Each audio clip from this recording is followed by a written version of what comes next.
Hello and welcome to Fox 29's News Now on this Monday morning. We're going to get started with some local news out of South Philadelphia. Authorities say a gunman opened fire on a large group in FDR Park on Saturday, fatally shooting the son of a high-ranking city police official. Fox 29's Steve Keeley filed this report from Philadelphia Police Department headquarters.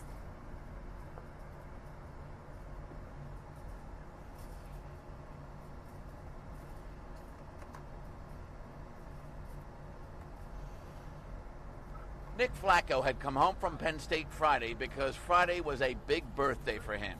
Number 20, the Holy Ghost High School prep grad, was about to hit the midway point of his college career.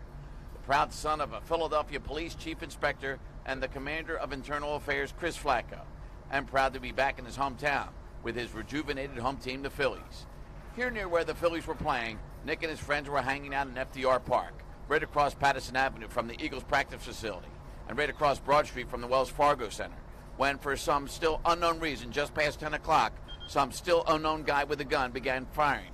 There's some type of confrontation initially involving some females, and then for whatever reason that escapes us, an unknown male comes up, fires what we believe is one shot in the air and one shot in the ground, and then inexplicably he leaves and then comes back.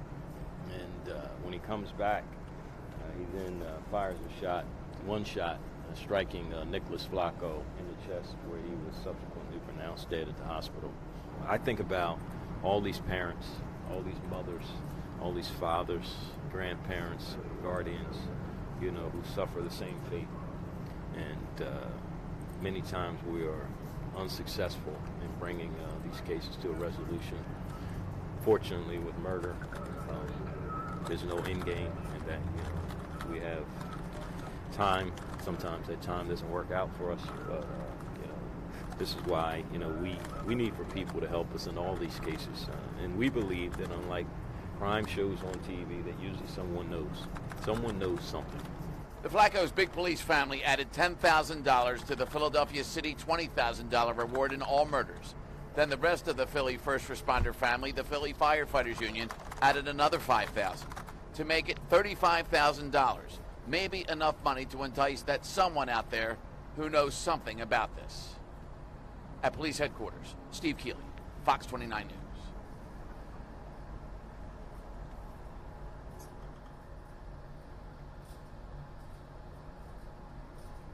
And continuing with local news this morning, the death of a 21-year-old New Jersey native who mistook her accused killer's car for her Uber ride has left many wondering how they can protect themselves when getting in a rideshare. Safety consultant Corey Jones joined Good Day this morning with more.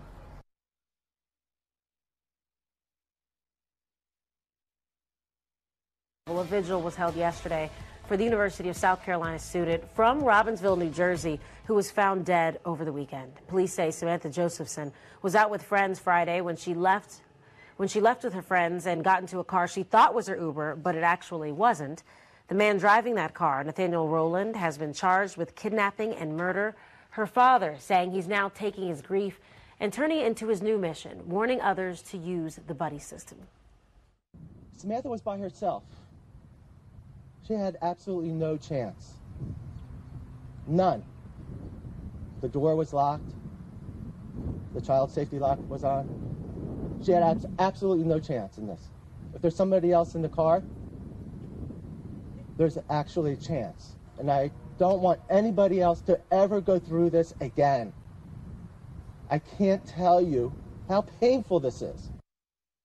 So you heard him say it. He doesn't want anyone to ever go through this again. Friends say Samantha was planning to attend Drexel Law School in the fall, but instead her funeral's planned for Wednesday. So in thinking along those same lines, we want to bring in Corey Jones. You're a safety man security consulting, and you're an expert when it comes to safety and how we can make sure that we're being safe when it comes to these ride-sharing apps, because they're getting more and more popular. So many people use them. And this was kind of a different case because she thought she was getting into her Uber, but it actually wasn't. So what do you suggest people do then? Because 5 Points, I used to live in South Carolina, so it's an area where there's a lot of bars and clubs in the area. You can see there's a lot of people outside. She probably thought, oh, there's a car coming, it must be for me. Right, exactly. The first thing I always tell people is confirm your ride.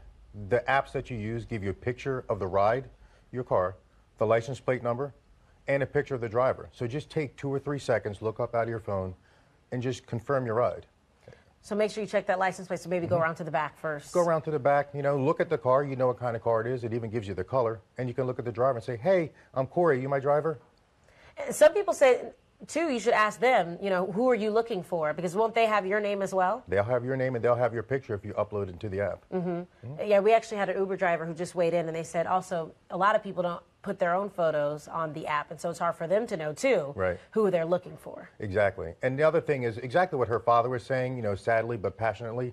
He was saying, try to use the buddy system. Don't go it alone. Yeah. You know? Which can sometimes be hard to do, I guess, if people live in different areas and it's late and you want to get home, but you're right. It's always better to have someone with you. Where do you think is the safest location then? Because a lot of people, they just go directly out from where they're going, the restaurant, bar, wherever they are, and they wait there with their phone in hand looking for the car. Is that the best thing that we should be doing? Maybe step back a little bit in a position of safety. The car has the address. It has your GPS location. So it's going to pull right up to the front door or as close as it possibly can. And if there's a bouncer, security guard, a group of people, just use people to your advantage. You know, let somebody know, hey, can you just make sure I get my car safely?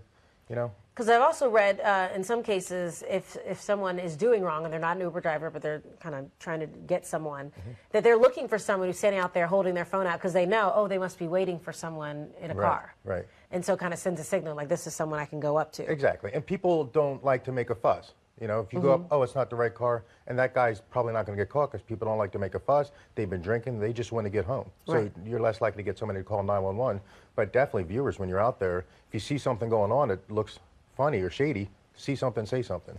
Do you think also maybe calling someone while you're in the car? That's a great question. I always tell my clients, especially young girls that are going to college, have your phone in your hand, and even if you're not on the phone, it sounds like they'll say, hey, Dad, yeah, I'm getting in a car now. Yeah, Corey's my driver. He seems nice. Yeah, no, it's a blue Mercedes, so you'll see us when we pull up. Okay, all right, love you, Daddy. All right, bye.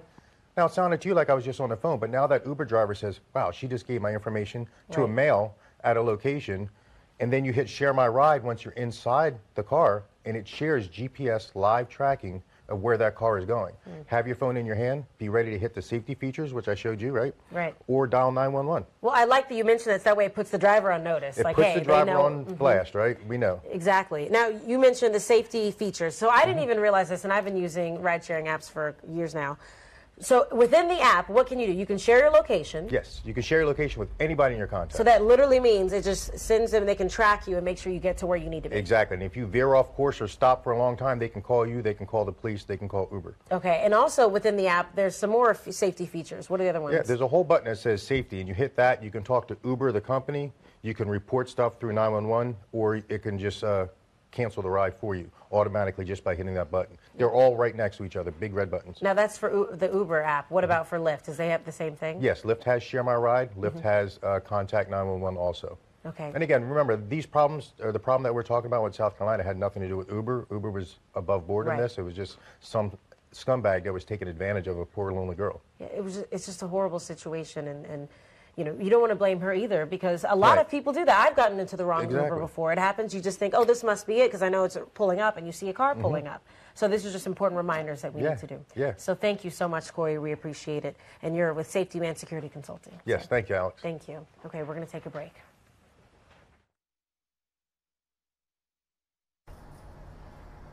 And turning to national news this morning, President Trump is not backing down from his threat to close the U.S. border with Mexico.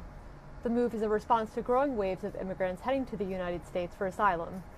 But as Fox News correspondent Doug Luzader reports from Washington this morning, it could touch off a new legal battle for the White House.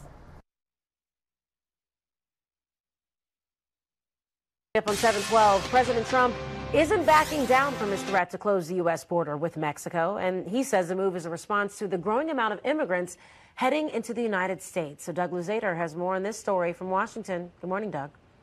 Good morning, Alex. The White House says that this is not a bluff, and if it happens, if the president does in fact close the border, the impact could go well beyond just immigration.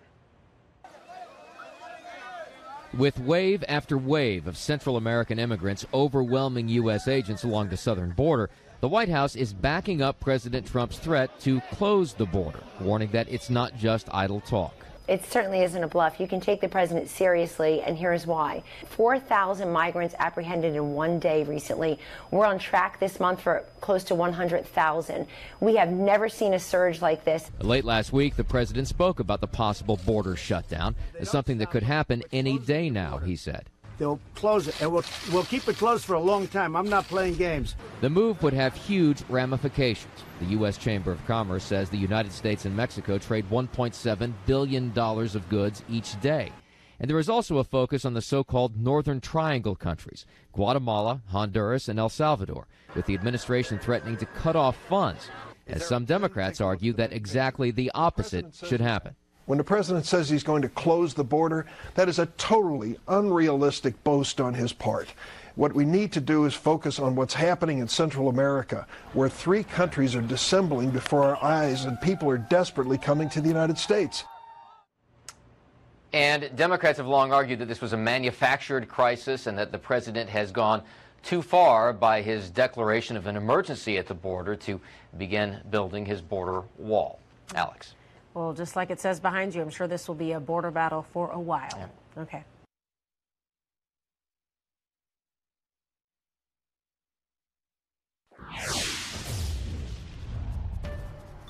And turning over to weather, the Philadelphia area is slated for a cold and sunny Monday to kick off the month of April. A few passing clouds are expected, with temperatures reaching a high of 49 degrees. If we look at current temperatures, we have a 37 degrees in Wildwood, a very chilly 25 in Mount Pocono, comparable temps in the mid-30s across the Delaware Valley. And if we look across the greater U.S., see an enviable 77 degrees in Miami, 49 in Houston, 34 in Minneapolis, and 53 in San Fran. Looking ahead to our 7-day forecast, temperatures will rise to 65 degrees by Wednesday, and precipitation may return to the forecast by Friday, with possible showers in the afternoon. And be sure to download the updated Fox 29 Weather Authority app for the latest forecast.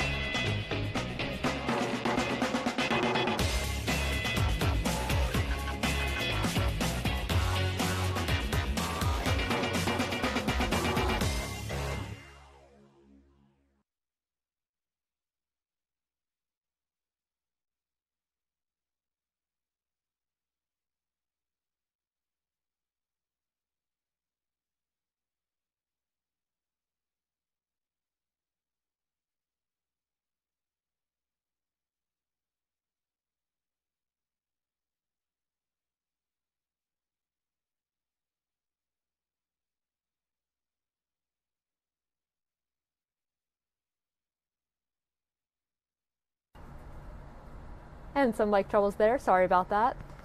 Back to local news. In Bucks County, a student who attends Penwood Middle School has been diagnosed with the mumps. It's the first recent case of mumps reported by a school in Bucks County. But cases of the highly infectious disease have been breaking out in Philadelphia, Chester, and Montgomery counties. There have been more than 100 cases of mumps reported at Temple University in Drexel, UPenn, and Westchester. Health officials say even if you got a vaccination as a child, you may need another round.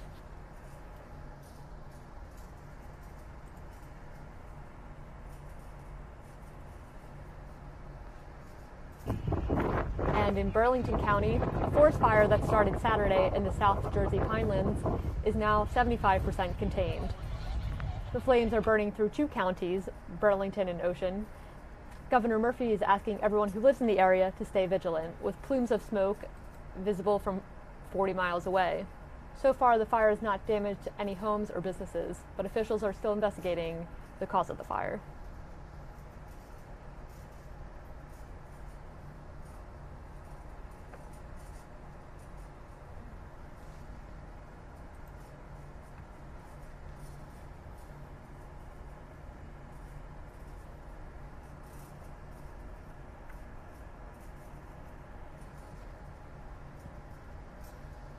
And in Montgomery County, Abington police have arrested a man they say was pretending to be police.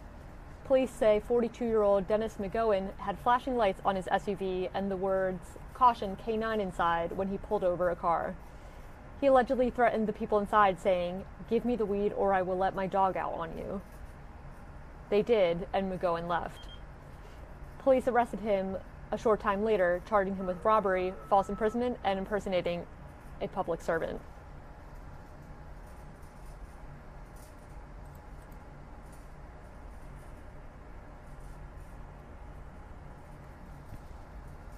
And back here in Philadelphia, the police department and community came together yesterday to raise money for a critically injured officer.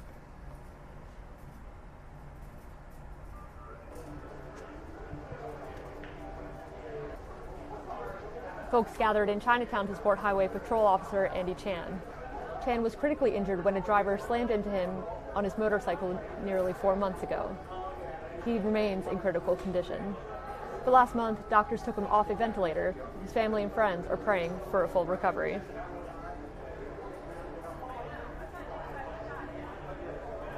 We've been getting a lot of, positive thoughts and prayers from a lot of people, a lot of Andy's friends, a lot of supporters, so that's been very helpful for the family. Chan has been with the Philadelphia Police Department for the last 24 years.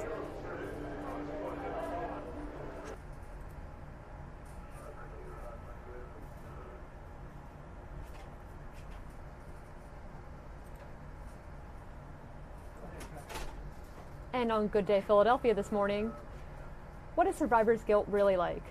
Patience Carter joined us this morning to explain, almost 3 years after she survived the Pulse nightclub shooting in Orlando, Florida. We're going to take a little serious turn here because over some of the news stories we've been seeing recently, we've been hearing a lot about survivor's guilt and advice, and to make sure that you reach out and seek help from others who understand what it feels like to be in the wake of tragedy. You may remember in 2016, former Fox 29 intern Patience Carter read a poem about her feelings days after surviving the Pulse nightclub shooting that left 49 people dead. The guilt of feeling lucky to be alive is heavy.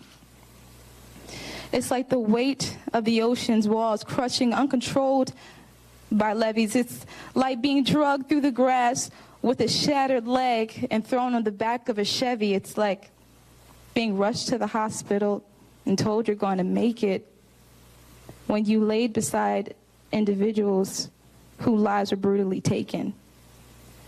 The guilt of being alive is heavy. So we have Patience Carter here. So good to see you. Give me a hug. Good to see you too. Because you are like family to us. It's so good to see you and how you're doing now.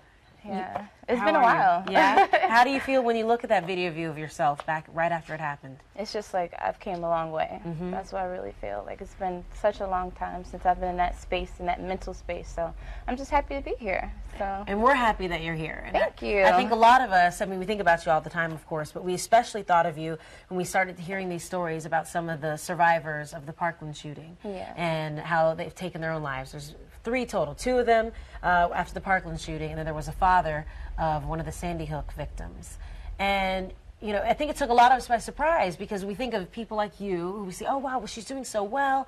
And even though something that's tough that she's been through, she's come out stronger. But I guess it isn't always that way. It's not.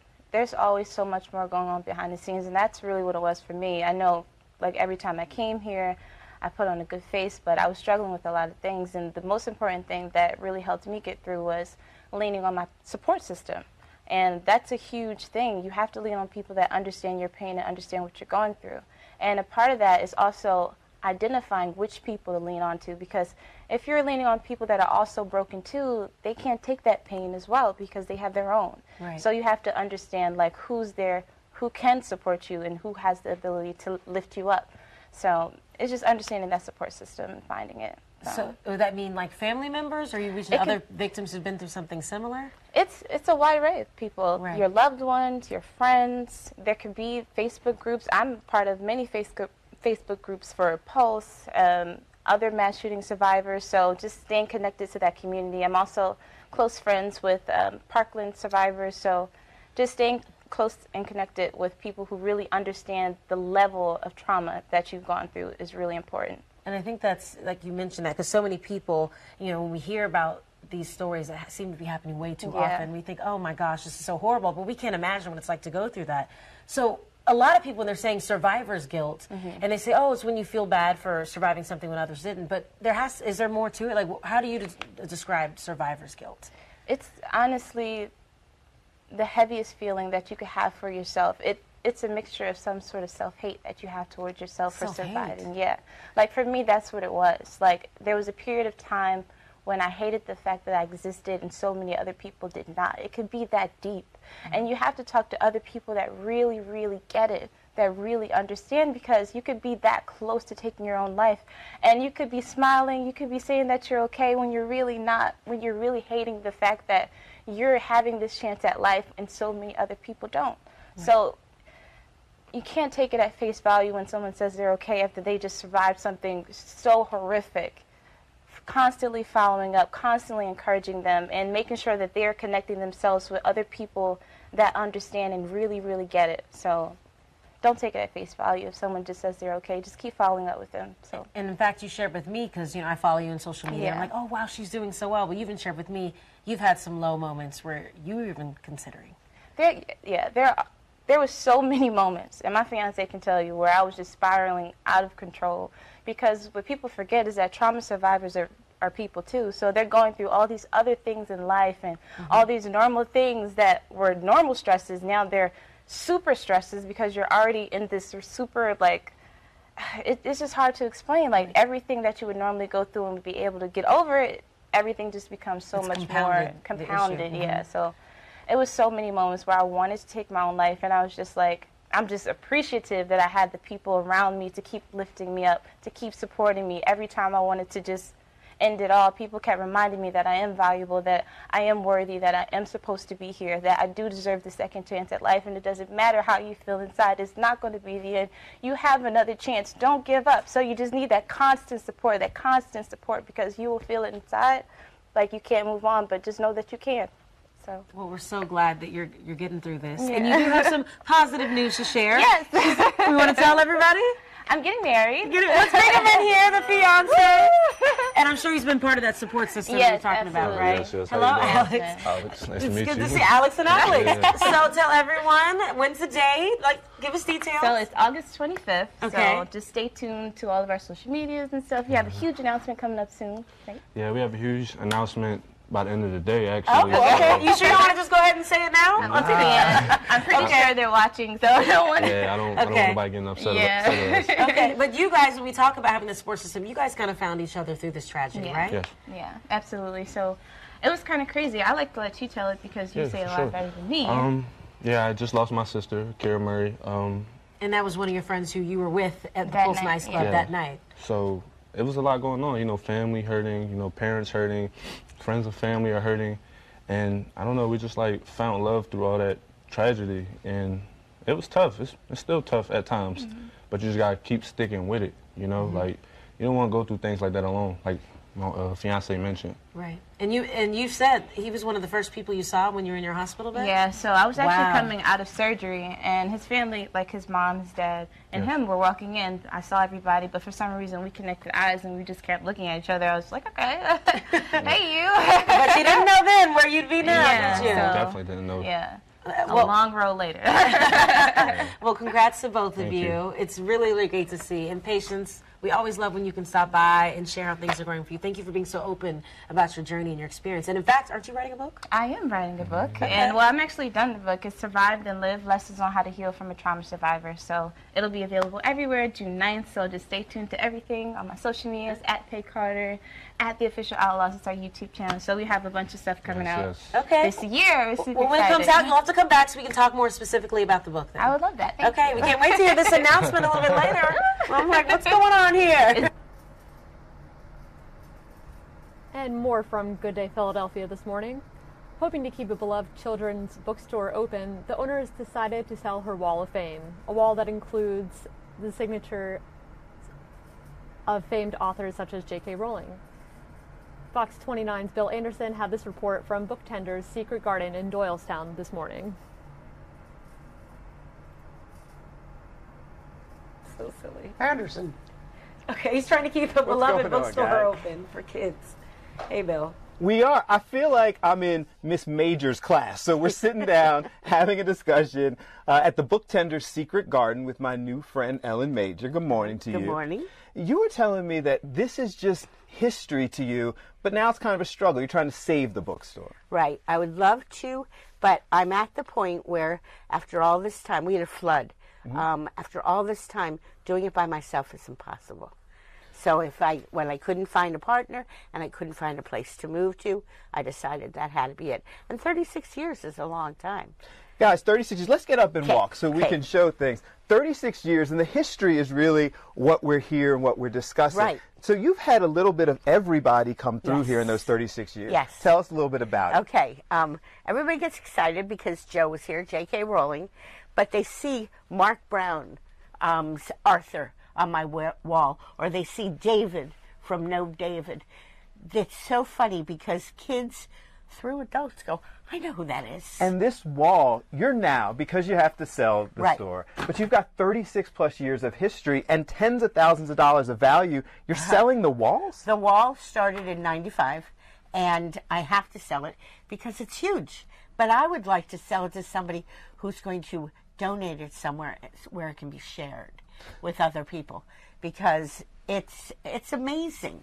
I'm lucky enough to have Lloyd Alexander over here, and Lloyd Alexander is like Mr. Philadelphia. Okay. Okay, he won tons of awards, and meeting him for me was so exciting. Now, you want this wall to go someplace so the kids continue to see it, Families. but unfortunately, because of the flooding, you have to sell it just so you can kind of settle debts. Right, but the thing is that one of the things on it is going to say that it can't be broken up and it can't be commercial.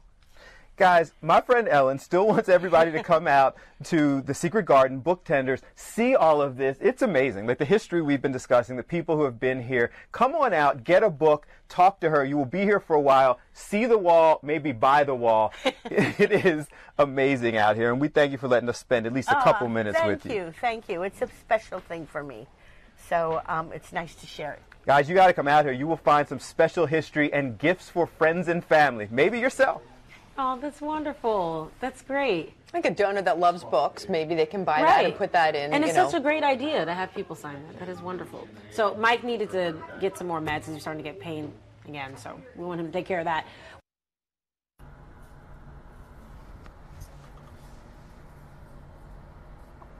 Also happening this Monday, attorney Michael Avenatti is scheduled to appear in federal court in California.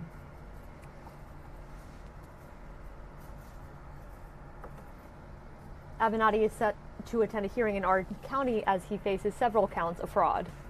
He is accused of illegally obtaining $4 million in bank loans, as well as stealing over $1 million from a client. This hearing comes 1 week after Avenatti was taken into custody in New York after he allegedly tried to extort up to $25 million from Nike. If convicted on those charges, Avenatti could face up to 5 decades behind bars.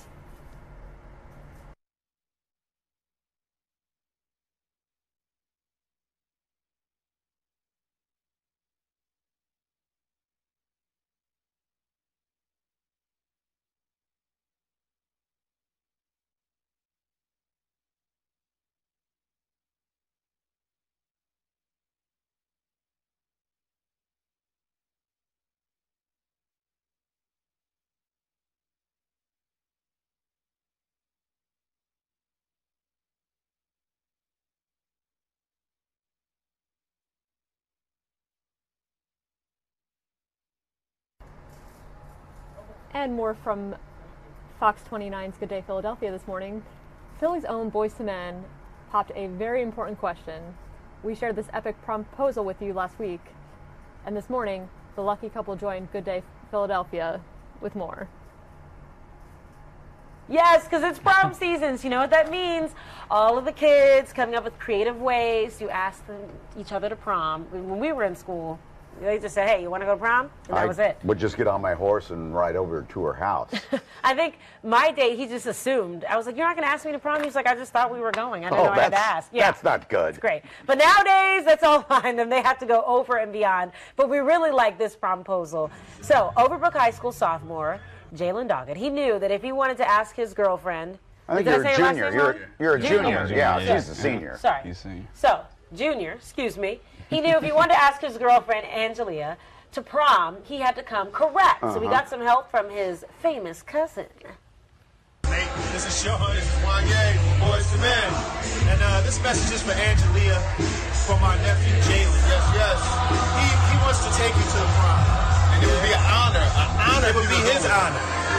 Because you don't know how to ask. Because he just sold. So he's asking his uncles to help him out. He want us to help. So Angelia, come on. Please. Come on, please say yes. It'll be a good time. He's a good guy. Yes, shame, man. He'll show you a good time. I'm telling you. Man. It'll be fun. It'll be good. Say yes. Oh my God. So we have Jalen and Angelia here on the couch. You did say yes, right? Of course, yeah. Okay. Well, I don't know about of course, because I don't know. I love it. So it was your cousin who was saying, listen, he's soft. Yeah. But that's family, is it? They'll help you out, but they may That make is some great. comments along the way. How long? So you're a senior, you're a junior. So how long have you known each other? Since middle school. I've known her since middle school. Yeah. But you are dating, right? Yes. How long have you guys been dating? A month now. A month. Oh, So just when a this happened, month. it was only like a couple of weeks. I told him, I said, if you're going to do this starting out, imagine what you have to do if they make it to a year hold and on a everything second. else. You have to really go over and beyond. Did you start dating? Was that the first thing you did with dating her? Is Like asking as her a to couple? prom? Was Yeah, this that's it? that's Oh, like it the first started. big thing. Yeah, that's like the first big But thing. you guys haven't been on a date or anything? You just went straight for prom? No, we have. Oh, We okay. have been on a few dates. Yeah, we've been on a couple of dates. Well, how's it going? It's going great. It's going real Okay. great. It's going really well. What did it take, Angelia, for you to see him as like more than just a friend? Just hanging out more and just realizing, like, well, we've been hanging out like for a while now, but we've Yeah, a gotten long closer. time. Yeah. What do you like about him? His humor, the most. Yeah. What do you like about her? She's really smart and she has goals, and I like that. I like, really. Started playing in college, right? Mhm. Where do you want to go? Howard. Oh, so what do you now? You have to do long distance soon? Well, that's kind of we're jumping. Yeah, we're way Let's jumping the gun.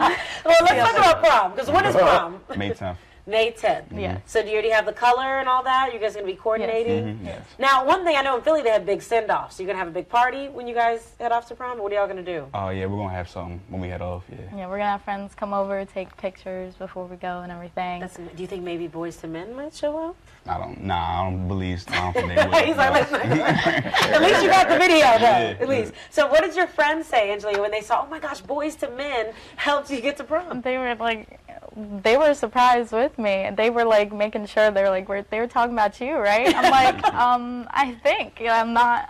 Yeah, it was exciting. What's the reaction that you've received too?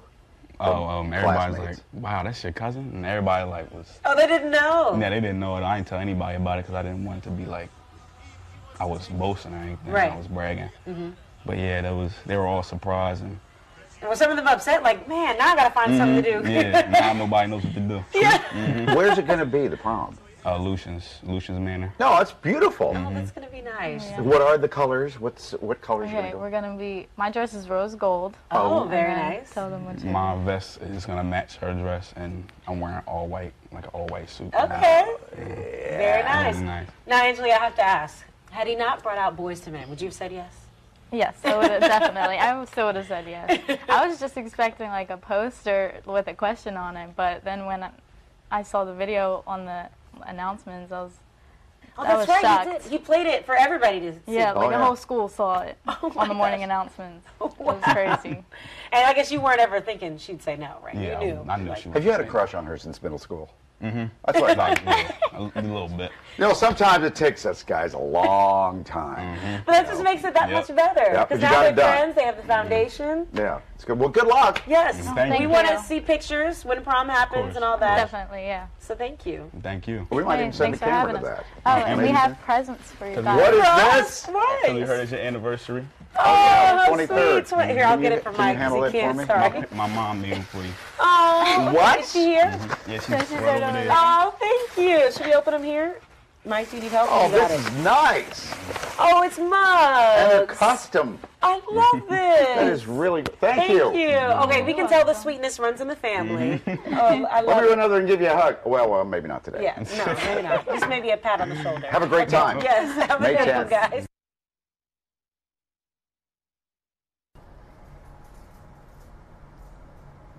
And in business news, with the first quarter of 2019 ending on Friday, the Dow, NASDAQ, and S&P 500 all surged during the first 3 months of the year. The S&P posted its best quarter in 10 years. In economic news, U.S. retail sales fell in February as consumers pulled back their spending on building materials, groceries, furniture, electronics, and clothing amid signs of a slowing economy. The Commerce Department said Monday that retail sales fell 0.2% in February after posting an upwardly revised gain of 0.7% in January. Still, sales are running below their seasonally adjusted levels from November after a sharp 1.6% decline in December. U.S. manufacturers grew at a faster pace in March as the pace of employment jumped and new orders and production improved.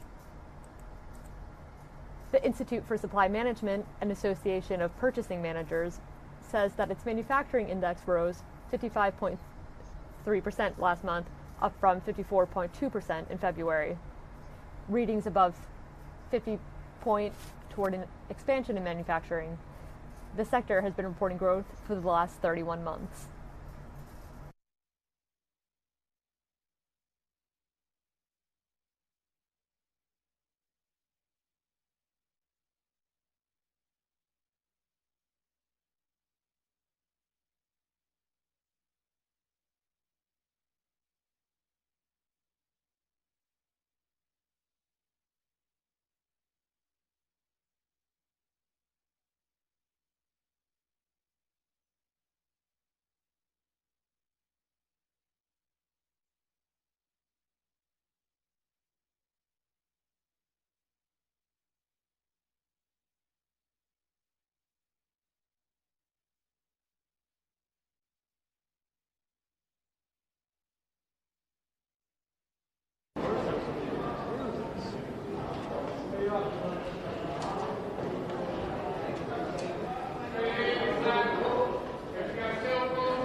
that have put things on Instagram and so forth that are praising R. Kelly and saying he was the best thing that ever happened to them after they've made allegations. So I think it's important that all of this information is preserved, especially where someone can just hit a button and delete it. And I think that the right to a fair trial, the man's accused of very serious crimes, the right to a fair trial requires that they all be preserved at this point. Here, listen, I think it's unfair at this particular point as a state to respond to the motion. Okay, now, you filed your motion today. The state has filed some type of response. We're early in the discovery process. I mean, our next court date is May 7th, and that's for status on discovery. So the fact that you have very limited discovery at this particular point in time is not surprising to me in light of the fact that we are early on in the discovery process, and we are dealing with 4 separate indictments in this case. So what I would say at this particular point in time, the information that you have, obviously you're going to keep and you're going to preserve. Yes. Okay? That's an obligation that we have in this litigation process. To the extent that there's other types of information that you're seeking that the state may or may not be able to acquire, I think that that's best resolved through some type of response to pleadings or response to the motion, rather, and then if you need to take some type of evidence or whatever. I'm unsure at this particular point in time because, quite frankly, you know, I quickly read through your motion and I just received the state's response. So I haven't been able to go through anything at all. Right, but what I don't understand, Judge, is what would be the harm of asking the state to instruct their witnesses, which they in theory, they should know who their witnesses are. Many of these cases are old. To just, that they're not to delete any Instagram posts, they're not to delete any text messages, they're not to delete any emails. I'm not even saying require them to turn them over necessarily, just that they're not to delete them.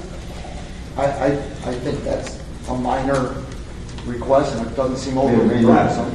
May or may not.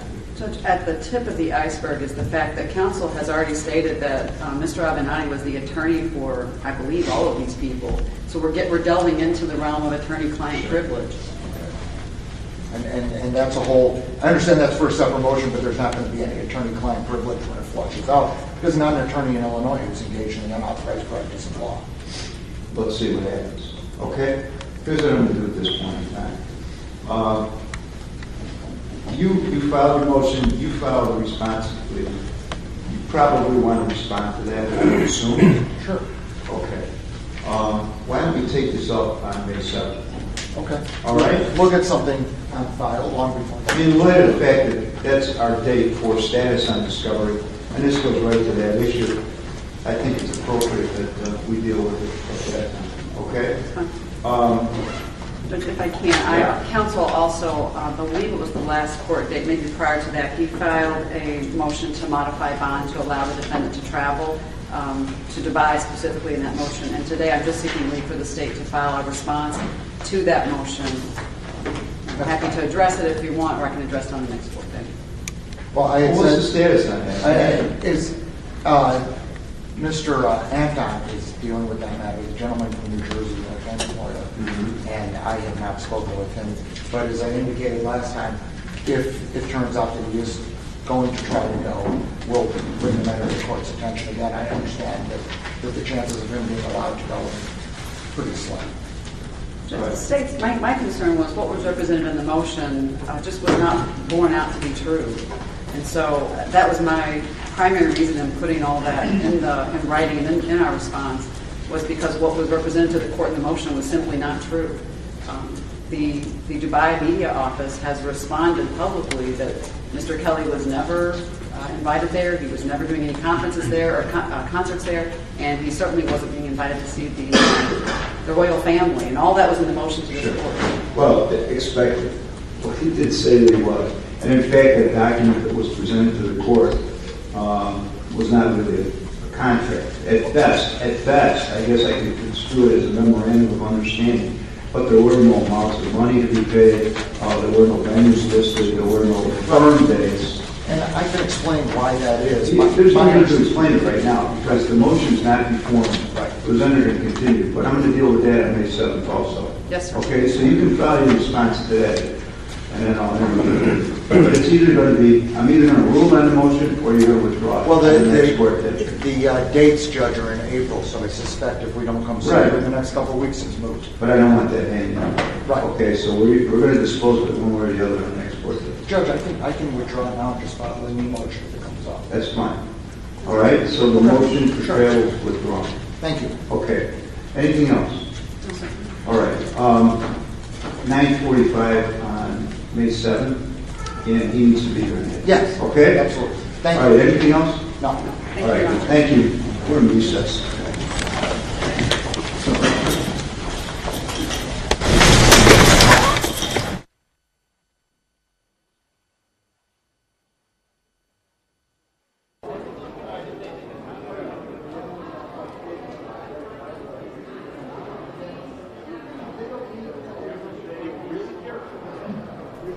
And we were just watching R. Kelly's lawyers in court Monday morning. The singer's lawyer filed a motion while the singer is out on bond. He faces 10 counts of criminal sex abuse in Cook County for allegedly abusing 4 young women, 3 of whom were underage at the time. We'll keep our camera up on this shot in case R. Kelly's lawyers step up to the mic.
That's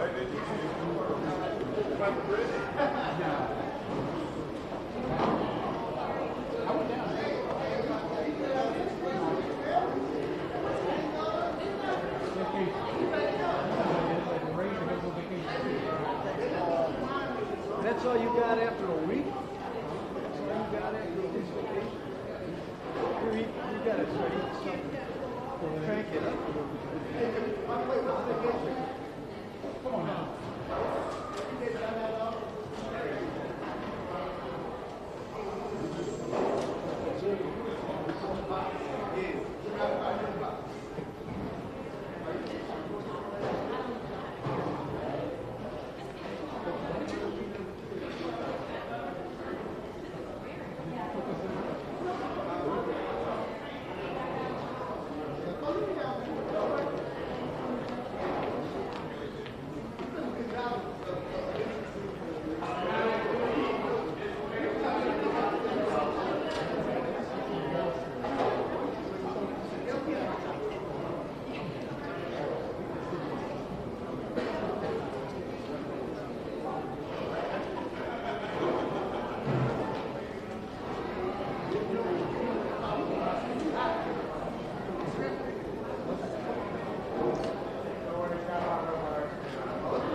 Not even do anything on this today.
Morning. Any questions? What just happened? Well, so we filed a motion asking to preserve all communications with any witness, police, prosecutor, attorneys, and so forth. And then we learned something that I knew that Michael Avenatti was involved with some of the people in this case, but I think what the state said is he represents witnesses in each of the cases, which is just crazy to me. I thought she said that you said you represent witnesses. No, we didn't say that. No, she said. She said, you said. No, she said that he represents people in each of the cases. That's what she said. We don't know. We know in 2 of the cases he represents people. We know that he was representing people before the grand jury. We know that he's not a licensed lawyer in Illinois, so that's the unauthorized practice of law. We know what he says about what he does. We know how he operates. And we know that what happened in this case was a result of his pressure and nothing else. How do you know that? Because I've seen the evidence so far. And they just don't do this. They don't bring back cases that were rejected 15 years ago. They don't indict cases without talking to witnesses and doing a thorough investigation. And that's what happened in this case. A rush to judgment, a rush to prosecute because of pressure, all polluted by Michael Avenatti. Why wait until Avenatti is under scrutiny for an extortion case and Kim Fox is now under fire? Why wait? If you felt like they were conspiring together, why would you wait all this time? I said the first night when I was at the police station that this was wrong, that they had rushed to judgment, that they had succumbed to pressure. That's what I said the first night before we'd been to court and we'd seen anything. Then we started to get the evidence. We got a little bit of the evidence, and we can see that there's all sorts of problems. We didn't wait. We didn't rush. Maybe if he didn't have these problems right away, we would have waited longer till we had more of the evidence. Maybe not. But we know that he's got these problems. When you get in bed with fleas, this is what happens. So, Steve, are you saying that Kim Fox... If I'm at home and I'm listening to you talk about this, and obviously everybody's going to focus on R. Kelly, tell me what